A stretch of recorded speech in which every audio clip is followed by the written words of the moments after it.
વાર કહું વિનોદમાં, એકવાર બધા જ પશુઓ બ્રહ્માજી પાસે ગયા, ફરિયાદ કરી, મહારાજ આ માણસને તમે કેવો બનાવ્યો? કરે બધું માણસ અને ઉદાહરણ અમારા પશુ ના અપાયું, કેમ? બીજું શું થયું? બહુ મહેનત કરતો હોય, આખો દિવસ મહેનત કરે તો કે આ ગધેડાની જેમ મહેનત કરે છે. વફાદાર હોય, આ કૂતરા જેવો વફાદાર છે. બીકણ હોય, ડરપોક હોય, આ બિલાડી જેવો બીકણ છે. લુચ્ચો હોય, આ શિયાળ જેવો લુચ્ચો છે. આળસુ હોય, આ પાડાની જેમ પડ્યો રહે છે. હિંમત વાળો હોય, આ સાવજ જેવો હિંમત વાળો છે. માણસ કરે પણ ઉદાહરણ પશુ ના દેવાય, એવું કેમ? બ્રહ્માજી કે જો આ સૃષ્ટિ જયારે બનાવી, મેં 4 વસ્તુઓ સરખે ભાગે આપી.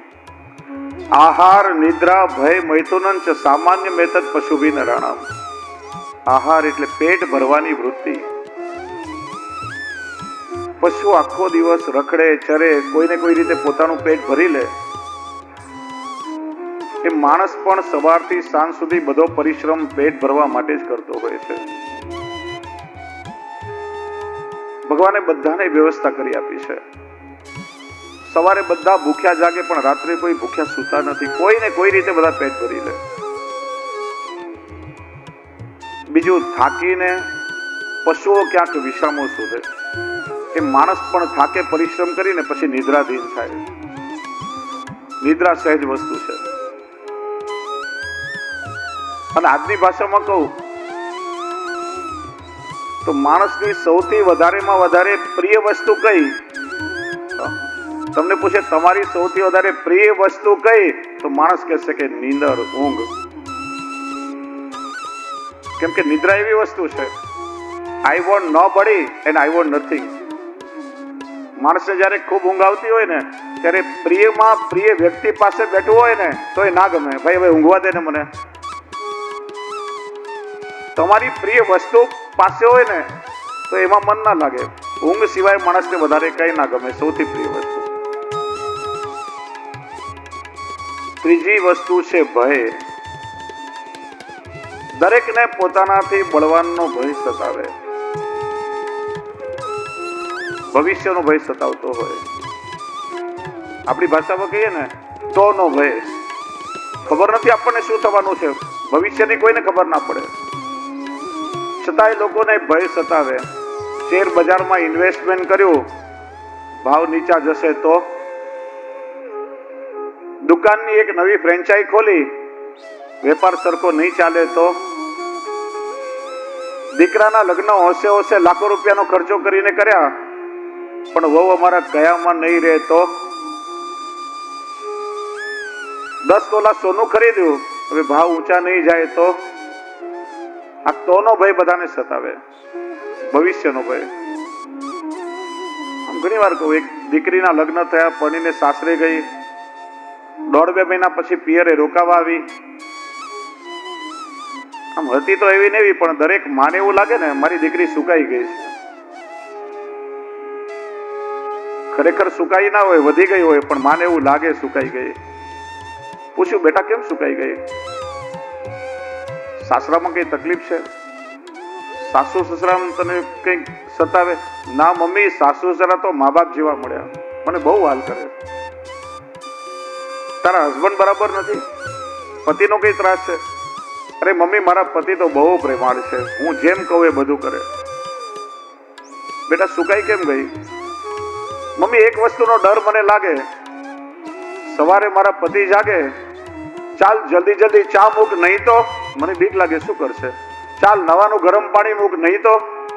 ચાલ જમવાની થાળી પરોસ, નહીં તો મને બીક લાગે શું કરશે. બેટા એકવાર પૂછી લે ને શું કરશો, તો આપણને ખબર પડે ને કે સામે શું કરવું. પેલી સાસરે આવી, સવારે પતિદેવ જાગ્યા, ચાલ જલ્દી જલ્દી ચા મૂક, નહીં તો શું કરશો, હું જાતે મૂકી લઈશ. આ તોનો ભય. ભય સામાન્ય છે. અને ચોથું, પ્રજાની ઉત્પત્તિ જેમ પશુઓ કરે, માણસ પણ પ્રજાની ઉત્પત્તિ કરે છે. સામાન્ય વસ્તુ છે. 4 વસ્તુઓ દરેકને સરખે ભાગે આપી.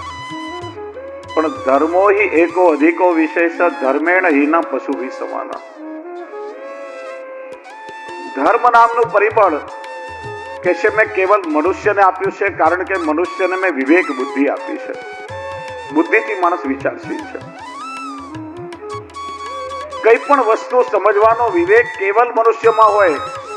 આ માતા છે, આ પિતા છે, આ પત્ની કહેવાય, આ બહેન છે, આ દીકરી છે, આ ભાઈ છે, માણસ સમજી શકે.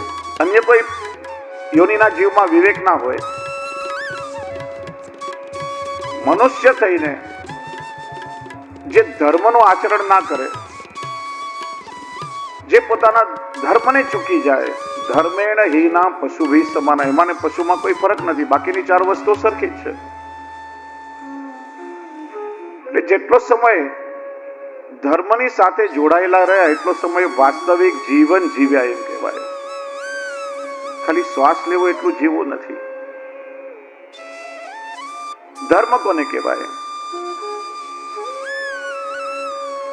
સવારે ઠાકોરજીની સેવા કરી લીધી, અડધો કલાકમાં જેમ થયું તેમ વેટ ઉતારીને બધું પૂરું કર્યું, એ ધર્મ છે. 5 માળાઓ ફેરવી લીધી, એ ધર્મ છે. 2 ટાઈમ મંદિરમાં દર્શન કરી આવ્યા, એ ધર્મ છે. યાત્રાઓ કરી આવ્યા, એ ધર્મ છે. વાસ્તવમાં ધર્મ એટલે શું? આ બધા તો ધર્મના વિધાનો છે, ધાર્મિક પ્રણાલીઓ છે, ધર્મના સાધનો છે. વાસ્તવમાં ધર્મ કોને કહેવાય? અનેક વ્યાખ્યાઓ કરવામાં આવી. ધારણાત ધર્મ ઇત્યાહુ ધર્મો ધારયતે પ્રજા. પ્રત્યેક વ્યક્તિ ધારણ કરે તે ધર્મ. પ્રત્યેક મનુષ્ય સાથે ધર્મ જોડાયેલો છે. કોઈ એવું કે જીવાત્માને પશુમાંથી માનવી બનાવે, પરિબળ ધર્મ છે. કોઈ કે માનવીના જીવનનો પૂર્ણ વિકાસ સાધે, એ ધર્મ છે. કોઈ કે જીવાત્માને પરમાત્મા સાથે જોડવાનું પરિબળ, એ ધર્મ છે. વાસ્તવમાં ધર્મ એટલે શું? ધર્મ શબ્દનો સૌથી સરળ અર્થ છે. ધર્મ એટલે કર્તવ્ય. પ્રભુએ જે જુદી જુદી અવસ્થામાં જુદા જુદા રૂપે આપણને જવાબદારી સોંપી છે, એ આપણી જવાબદારીઓ નિભાવી એ કર્તવ્યનું પાલન કરવું, એ ધર્મ છે. અને એટલા માટે તો ધર્મનું વર્ગીકરણ કરવામાં આવ્યું છે. દેહ ધર્મ, આત્મ ધર્મ, વર્ણ ધર્મ, આશ્રમ ધર્મ, આપદ ધર્મ, વિશેષ ધર્મ, ભગવત ધર્મ આદિ. આજના સમયમાં વસ્તુ સમજવી જોઈએ, કારણ કે ખરેખર આપણે લોકો ધર્મને સમજતા જ નથી. ઘણા લોકો આમ પૂછે, તમારો ધર્મ કયો? અમે શ્રીનાથજી વાળા. તમારો ધર્મ કયો? અમે જૈન. તમારો ધર્મ કયો? અમે સ્વામિનારાયણ. આ ધર્મ નહીં, આ જુદા જુદા સંપ્રદાયો છે. ધર્મને જીવવાની સાધન પ્રણાલી એ સંપ્રદાય છે. ધર્મ એટલે કર્તવ્યનું પાલન કરવું. સૌથી પહેલો આવે દેહ ધર્મ. માણસનું શરીર મળ્યું છે. માનવી તરીકે આપણે શું કરવું જોઈએ? જેને આજની ભાષામાં આપણે લોકો હ્યુમાનિટી કહીએ છીએ. માનવ ધર્મ એ દેહ ધર્મ છે, જે સૌથી પ્રથમ ધર્મ છે.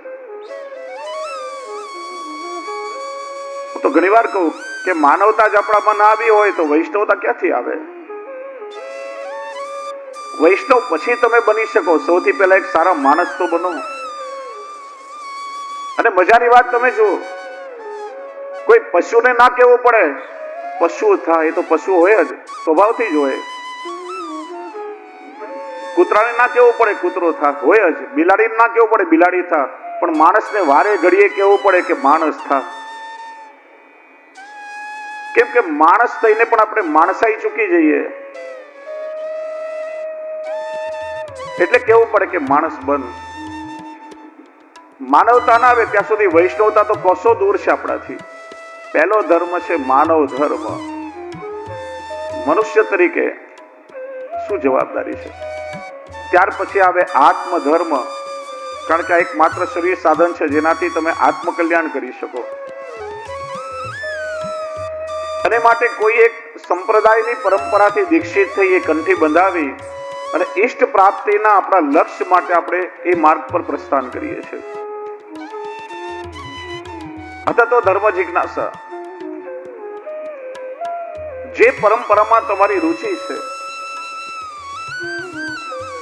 અને આજકાલ તો બહુ વિચિત્રતા છે, બધાને સગવડિયો ધર્મ જોઈતો હોય, જ્યાં સગવડતા મળે એ ધર્મ સારો. બસ ઠાકોરજી મળે ધર્મ સારો નહીં, સગવડતા મળે ધર્મ સારો. મંદિરમાં જઈએ તો દરરોજ પ્રસાદ મળે, સારી વ્યવસ્થા હોય, ચોખ્ખાઈ હોય, બેસવાની જગ્યા હોય, બધી જાતની સગવડતા, એ ધર્મ સારો. આમ કંઠી બદલાવી લેતા માણસને આજે વાર નથી લાગતી. ચારે બાજુ ભટકવું છે, બસ સગવડતાઓ શોધવી છે. યાત્રાઓ કરવા જઈએ, દર વર્ષે 2-3 યાત્રાઓ નીકળે, બરાબર? તમારા હાથમાં યાત્રાની પત્રિકા આવે, તમે કઈ યાત્રામાં જવાનું પસંદ કરો? હા, જેમાં ફેસિલિટી વધારે હોય. યાત્રા એ સુખ સાધ્ય નથી, એના કરતા તો પિકનિકમાં શું વાંધો છે? કોઈ એક 5 સ્ટાર હોટલમાં રહીને આપણે એન્જોય ના કરીએ? યાત્રા કષ્ટ સાધ્ય છે. યાત્રામાં જવું હોય તો બધા પ્રકારના કષ્ટો સહન કરવાની તૈયારી હોવી જોઈએ, કેમ કે યાત્રા એ તપ છે. પણ જે બધાને સગવડતા જોઈએ છે, એટલા માટે સરળ માર્ગ ના શોધો, જે તમને તમારા લક્ષ્ય સુધી પહોંચાડે એવો માર્ગ શોધો.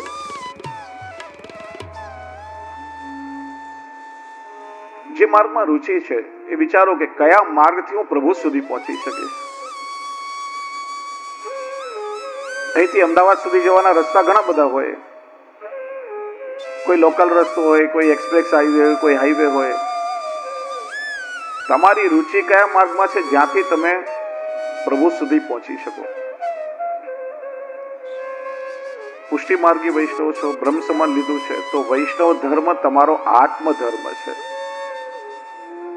શ્રી મહાપ્રભુજી બતાવેલા એ માર્ગ પર તમે ઠાકોરજીને મેળવી શકશો, કેમ કે પ્રભુએ માર્ગે તમારું વરણ કર્યું છે, અન્ય માર્ગે નહીં મળે તમને. આત્મધર્મ. પછી આવે વર્ણ ધર્મ, બ્રાહ્મણ, ક્ષત્રિય, વૈશ્ય, શૂદ્ર, કયા વર્ણમાં છો, દરેકની જુદી જુદી જવાબદારી છે. એ ચૂકી જાવ તો કહેવાય તમે તમારા ધર્મને ચૂકી ગયા. આશ્રમ ધર્મ, તમે બ્રહ્મચારી છો, ગ્રહસ્થી છો, સંન્યાસી છો, વાનપ્રસ્થી છો. ગ્રહસ્થી છો તો ઘરમાં મા બાપની સેવા કરવી જોઈએ, ઘર પરિવાર કુટુંબનો નિર્વાહ કરવો જોઈએ, વેપાર કરવો જોઈએ, બાળકોને સારા સંસ્કાર દેવા જોઈએ, અતિથિનો સત્કાર કરવો જોઈએ.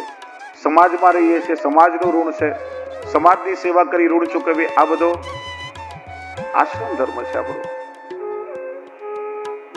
આપત ધર્મ, જીવનમાં ક્યારે ધર્મ સંકટ આવે, આપત્તિ આવે, એ વખતે ધર્માગ્ર દર્શનમ, શું કરવું ને શું ના કરવું વિવેક આપણામાં હોવો જોઈએ. અને ભક્તિ માર્ગમાં સૌથી મોટો ધર્મ બતાવ્યો છે ભગવત ધર્મ. પ્રભુના સુખથી મોટો આ જગતમાં બીજો કોઈ ધર્મ નથી, કેમ કે બધા ધર્મોને ધારણ કરનારા ધર્મી તો સ્વયં ભગવાન છે. અને એટલા માટે ઠાકોરજીની સેવામાં પ્રભુના સુખ માટે અન્ય કોઈ ધર્મનો લોભ કરવો પડે તે ભક્તિ માર્ગમાં દોષરૂપ નથી. ઉદાહરણ આપીને સમજાવું. બ્રાહ્મણો માટે એમની જનોઈ શિર સાટે કહેવાય, ગળું કપાય પણ પોતાની જનોઈ નહીં કપાવા દે. તો પેલા વૈષ્ણવની વાર્તા આવે છે, સવારે ઠાકોરજીને જગાડતા પહેલા મંગળ ભોગની સામગ્રી સિદ્ધ કરી અને નિજ મંદિરમાં સોહિની કરી રહ્યા હતા. જો ભાગવતજીને કેન્દ્રમાં રાખીને ઘણા બધા પુષ્ટિ માર્ગના આપણા સંપ્રદાયના પ્રોટોકોલ પણ સમજવાના છે. વૈષ્ણવી કર્તવ્યને પણ આપણે સમજશું. એક સુંદર માધ્યમ આપણને મળ્યું છે. કથાના પ્રસંગો તો બધા જ જાણતા હોય, પણ એ માધ્યમથી આપણા વૈષ્ણવી વિવેકનો આપણે વિચાર કરવાનો છે. ઠાકોરજીની સેવામાં લૌકિક શબ્દના પ્રયોગ ન થાય. બુહારી કે ઝાડુ એવું ના કહેવાય, પોતું ના કહેવાય, મંદિર વસ્ત્ર કહેવાય. ઠાકોરજીની સેવામાં ઘરમાં ઉપયોગમાં લો એને સાવરણી કહેવાય, પણ ઠાકોરજીની સેવામાં એનો શું કહેવાય? સોહિની. અને ક્યારે ઠાકોરજીની સન્મુખમાં ના થાય, એ પણ ધ્યાન રાખવું.